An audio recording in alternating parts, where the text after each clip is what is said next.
How to fix YouTube recap not showing. So open up YouTube. You'll be on the home page. Then you need to go to the U section that you see at the bottom right corner. Okay. So if you are unable to see here recap feature right now, then you can try one more thing. Go to the any web browser and then you can use the search bar to type in an address youtube.com/recap.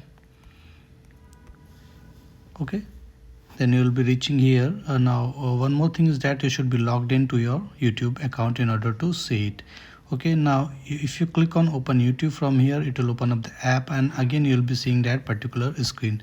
So if it is not available here right now at the top under your username, a banner will be available.